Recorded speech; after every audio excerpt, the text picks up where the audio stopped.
And today, we have the Amoteku security network. So that is the reason why people are saying, let us go back to the 1963 constitution, which gives powers to the region. And again, the present constitution gives room for economic redundancy. That means that several states rely on federal allocation.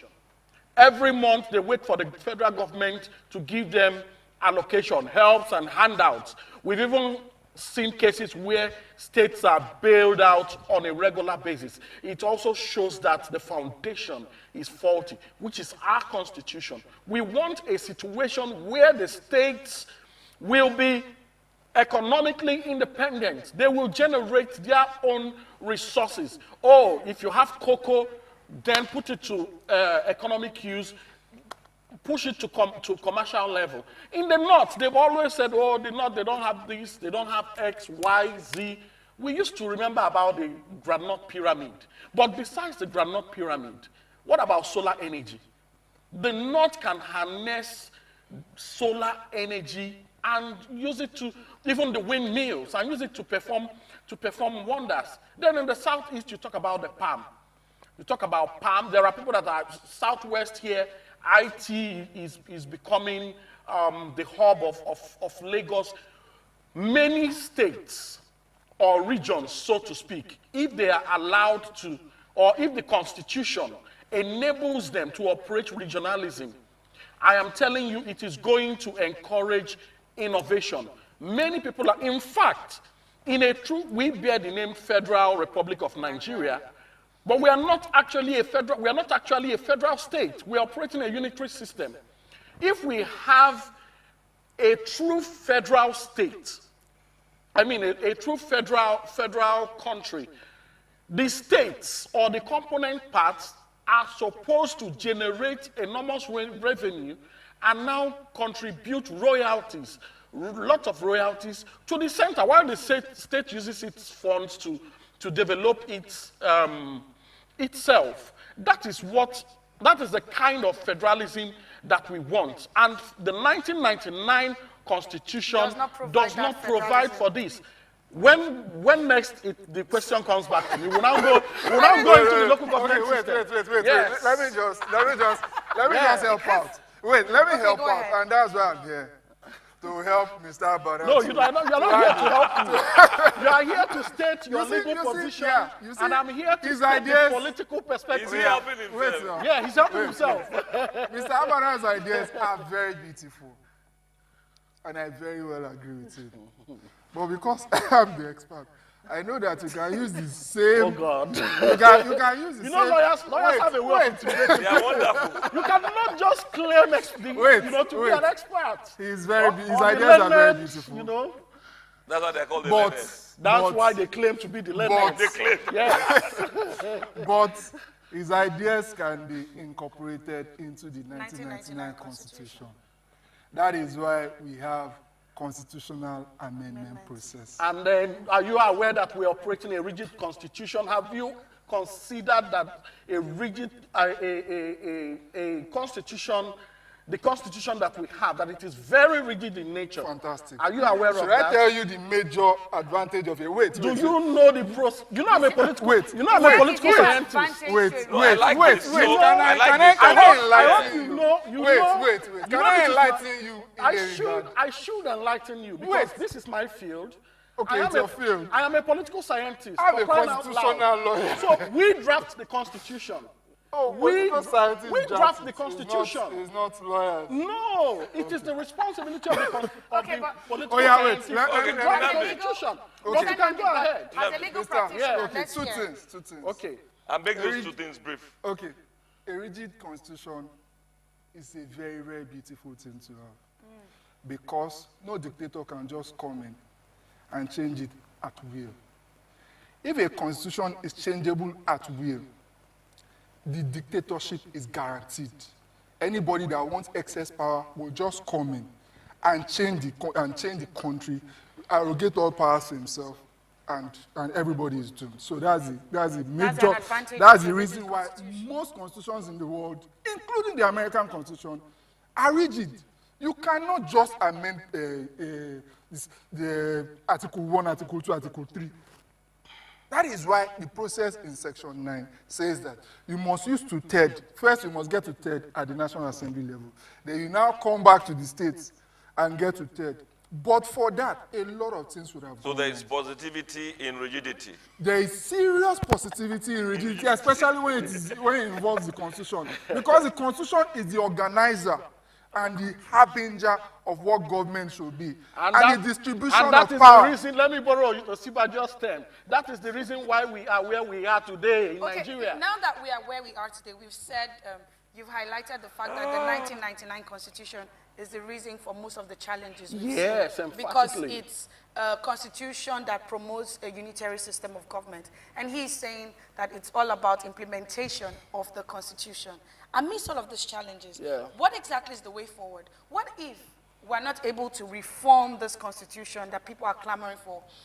What can we do? What can Nigerians do? Okay, Because let me answer you. before we get to the third level in the National Assembly and also the third Are you level. sure you want to answer? Please go ahead, answer. Because she has not finished asking you the question. Because I know where she's going. I know where she's going. But one thing I want to point out to Okay, you please is go this. ahead. Since we have failed to amend the Constitution, and the legislature, they've been dilly-dallying and equivocating because we now have a sort of fusion between the executive and the legislature, where the president is now dictating to the legislature on what to do. You understand what I'm saying?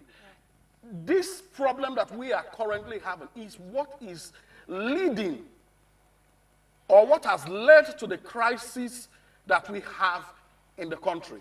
Today, we are hearing of IPOB. They want independence. Today, we are hearing of Oduduwa Republic. They want independence. In the Niger Delta, Sari Dokubo is leading his own. Even the Northerners, recently we saw a report. The Northerners, I think Northern Elders Forum said, oh, if it is Biafra they want, give them. We don't want bloodshed. So one of the reasons why we are having these challenges is because of the wrong constitution that we have. The whole thing needs to be, changed. It needs to be, he talked about amendment.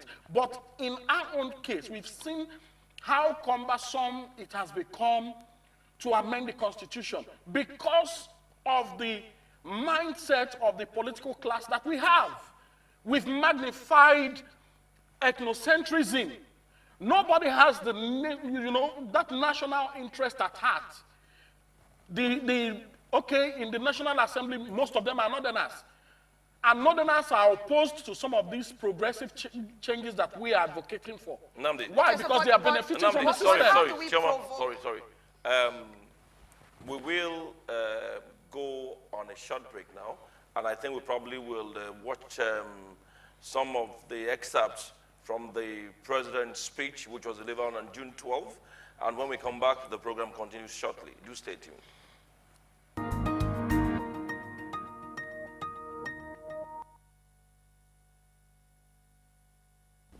As with all democracies, we'll always be going through improvement processes in our desire to reach the goal of a mature democracy, a strong, evolved, and integrated nation state to be reckoned with globally. In the last 2 years, we have witnessed and overcome a good number of testy challenges that would have destroyed other nations, especially relating to our collective security. The indefatigable can-do spirit of the Nigerian has sustained us and will keep pushing us to put these challenges behind us. Unfortunately, some of these challenges came in the shape of violent outrages, leading to loss of lives of many of our dear compatriots and the destruction of some of our infrastructure.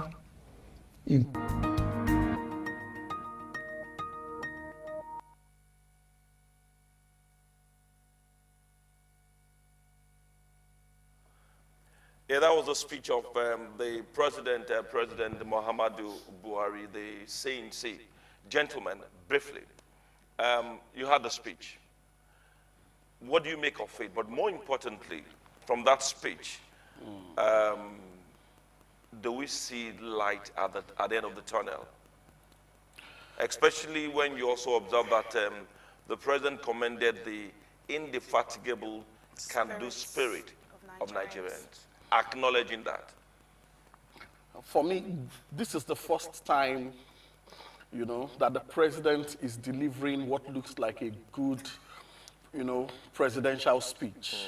And I must commend him for that. I don't think that since ever he became Nigeria's president that he has ever delivered such a beautiful speech. Inspiring. Yes. In fact, I give kudos to the PR company that drafted that speech. I don't believe Adesina or the likes of Garba-Shehu will pen down. You can't say that. They could have. Okay, they could have, But it was a good speech. But the speech does not reflect the current realities that we are facing as a country. We want to, in fact, 6 years after, the president should be declaring his scorecards. He shouldn't be telling us about what he intends to do. He shouldn't be telling us about how good or indefatigable the spirit of Nigerians are. We are not ready to hear that. We want, we want indices. When I came in 2015, I met this. This was the GDP. This was the exchange rate for, naira to dollar. Today, I've been able to do XYZ. But what is going on in the country? Look at the economy has been reduced. I'm sorry, I also find it difficult to give expression to the current state of Nigeria because it appears as if, you are just coming in to pull down and tear the government into shreds. No, if the government is doing well, I will commend the government. But today, you look at the exchange rate. You look at the exchange rate, naira to dollar. Then, if you want to come down from the high horse, you now check how much were you buying a mudu or a bowl of gari in 2015, and how much are you buying it today? I'm talking about microeconomics.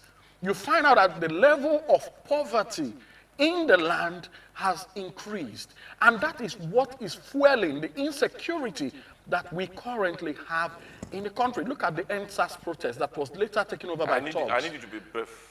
Yes, I'm hitting. You're not being brief. You're doing comprehension. No, I'm hitting the nail on the head. Just hit it now. The COVID and the looting that went on during that period. And then the recent protest staged by some northern youths, they went to the palace of the emir to hit on his door that the level of poverty in the land is killing them. So these are the things, the fundamentals that the president should address. Security.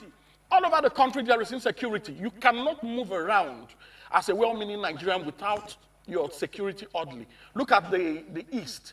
In the East, we have unknown gunmen. In the North, we have Boko Haram. In the Southwest, we have bandits. The daughter of the foremost Yoruba leader, Pafa Soranti, was killed. In spite of all this, we see light at the tunnel. Yes, we have to pray. In spite of all this, indeed, we see light at the end of the tunnel. We thank God for the peace that we enjoy, even though in Iran, one of the reasons why they had their last riot was because the price of bread was increased and price of egg was increased. Yes, we may not be able to, the president said we have an indefatigable spirit or a can-do spirit. It is the most major resource that we have that is holding us together. Yeah. I think we should build on that. I think that, maybe the president has turned a new leaf and we should encourage him to not go out of the country and say that Nigerians are lazy, and rather say these things that he's saying. So because he said this, I'll commend him. I expect him to continue to say this. I'll expect him to be more in the forefront to communicate what his intention for the country is as the CNC, not to send whoever is now almost being seen as the... So if the president keeps taking these positive steps, I know that it will trickle down. Okay, thank you. Namdi Abana, political analyst. Thank you. Justice Ogiena, constitutional lawyer. Been a pleasure having you gentlemen on the program. Thank you so much. I'm just full of smiles. You know, every time you see a political analyst and a legal practitioner together, there's always this It's always stuff. wonderful. Yeah. But you know, in the midst of everything, the challenges that whether it's the 1999 Constitution or the 1963 Constitution that people are agitating for, one thing is that Nigerians are resilient. And we are praying, we're praying. You know, we read the Morning Tonic today, so we're praying. And because we desire change, and we believe that the president has turned a new leaf, and his implementation of his speech would actually go a long way in bettering the economy of the country. And my final word on this, no foreigner can make Nigeria great. It's only Nigerians that can make Nigeria great. It's been awesome coming on this show today, the very special edition of the Morning Flight on Love World Expressions, where we entertain you beyond borders. We'll see you tomorrow, bright and early, talking sports, talking information, talking entertainment. My name is Shegun Adebowale. And my name is Sylvia. Bye-bye. Bye for now.